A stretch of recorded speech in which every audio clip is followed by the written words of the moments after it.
Hey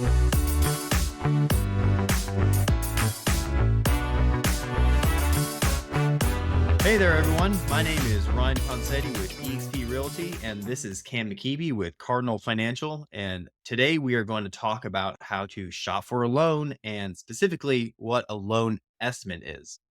This is something that, as a realtor, I talk to my clients a lot about because everyone wants to make sure that they are getting the best deal when they use a loan to buy a home.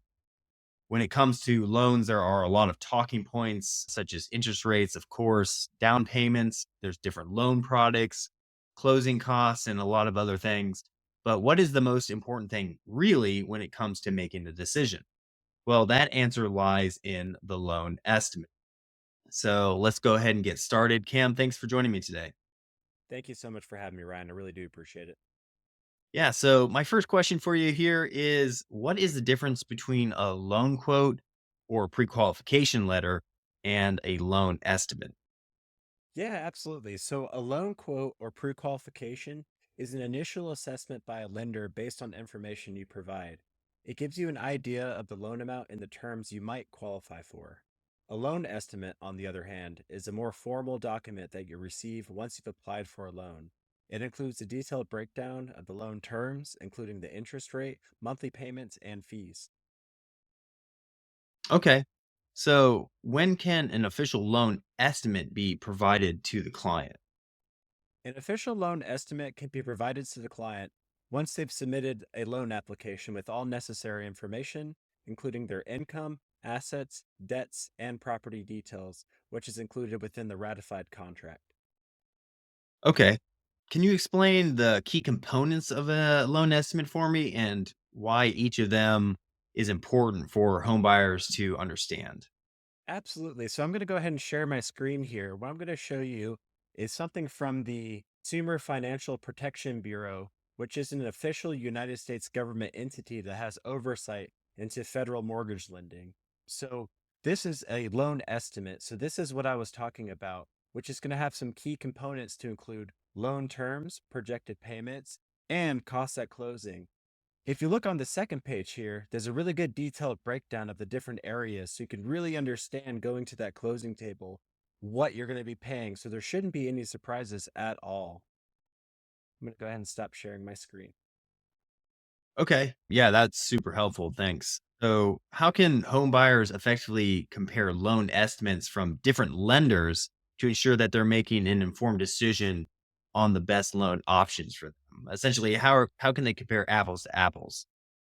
Yeah, so home buyers can compare loan estimates from different lenders by looking at the interest rates, monthly payments, and closing costs. They should also consider the loan features, such as whether the interest rate is fixed or adjustable. Okay. And what factors can influence the interest rate provided in a loan estimate? And how can home buyers navigate these to secure the best possible rate? Especially, you might get the same rate from different loan companies.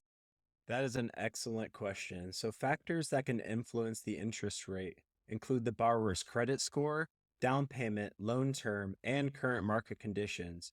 Home buyers can secure the best possible rate by improving their credit score, increasing their down payment, or choosing a shorter loan term.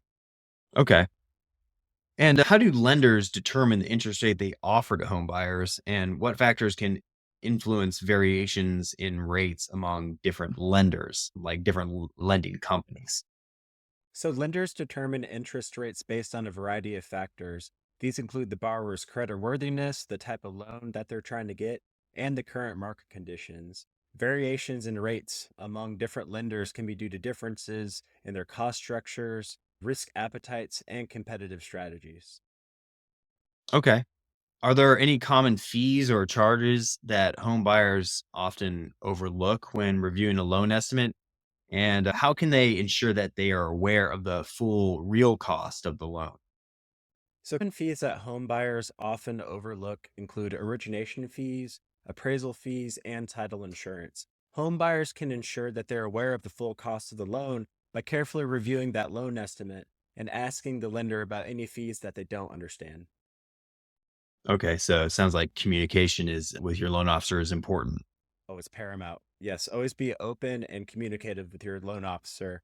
they're going to have the best information for you available at any time when it comes to your mortgage. Are there any red flags or warning signs that home buyers should be aware of when reviewing a loan estimate, indicating any potential issues with the terms or the company?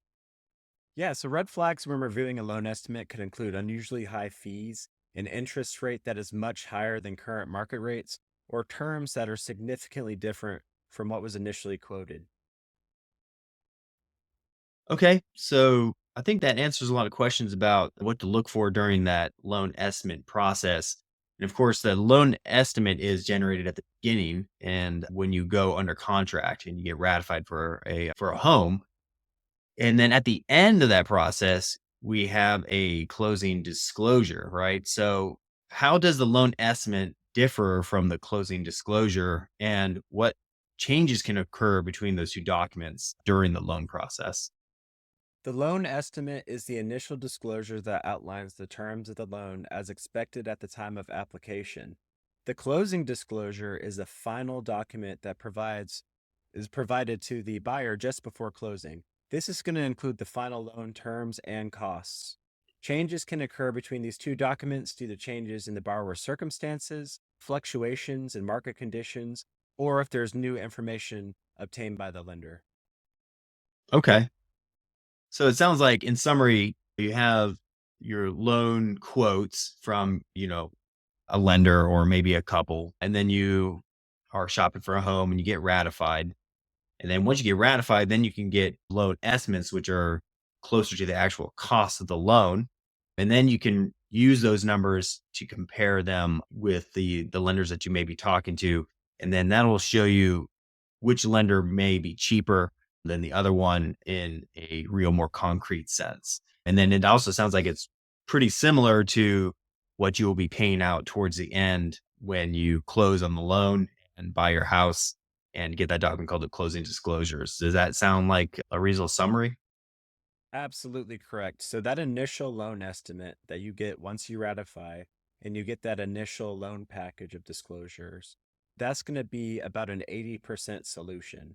As time goes on and real information's input into your files, such as an actual homeowner's insurance policy, actual fees for things such as title and other prepaids, as well as other things such as flood insurance or a homeowner's association fee or condo fee, things like that can definitely fluctuate what was first quoted to what could be at that final closing table. However, along the way, as I mentioned, communication is paramount.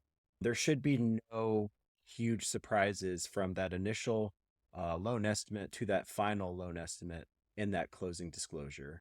So, exactly right. You have your initial disclosure with your initial figures at the time of application, but at that final closing disclosure, the final loan estimate, that's definitely going to have those fees that the buyer should be paying on closing day solidified. Yeah. Yeah. So when a buyer is looking at loan products from different companies in the beginning, and sometimes you'll have one company at one rate, let's just call it like 6.5%. And another company says, like, oh, I can get you 6%. Now, that second company initially sounds better, but you can't really know if it's better until you get the loan estimate after you get that ratified contract, because then you're actually getting the full breakdown of the cost. So, is that sound like a fair estimate of what it's like when you're first shopping for a loan? Because obviously everyone knows that when you're out there looking for a loan, as soon as you start putting your information out there, you're gonna start getting a lot of people contacting you, and some loan officers might offer you what seems like a better deal or offer you the world, right, and saying how cheap it could be. But Yes, it's not reality until you get that loan estimate from them, right? that is absolutely correct. And going back to the screen share, I'm going to do that one more time. This is really what matters here. This is going to be a detailed breakdown of any sort of fees for closing day. So this is going to tell you exactly what you're paying. And this is what you need to compare when shopping lenders. Those initial loan quotes are just to make them sound the best, right? To get you in the door to sell you on their services. However, once you have a ratified contract and you're at that point where you can start ordering things such as appraisal and title, you're going to be getting that initial disclosure package, which will have this loan estimate in there for you to review. If you have, say, three lenders you're speaking to, all three of them promise you the world. All three sound amazing and all are pretty competitive with one another. All of that really is cumulative and culminating at the point where they can provide you three separate initial loan estimates, because you're going to want to compare those three separate documents to one another, these different fees, and see how they compare and contrast and if you're actually getting the best deal possible. Okay. Yeah, awesome. Well, thanks, Cam, for everything today. I hope this helped everyone who's watching to get a better idea how to shop for a loan and how loan estimates work in general. I know that's super informative stuff that everybody needs to know to be a good consumer. So, thanks everyone for watching. If you have any questions, please feel free to reach out to either myself or Cam and follow us for more real estate information. Thank you again and see you out there.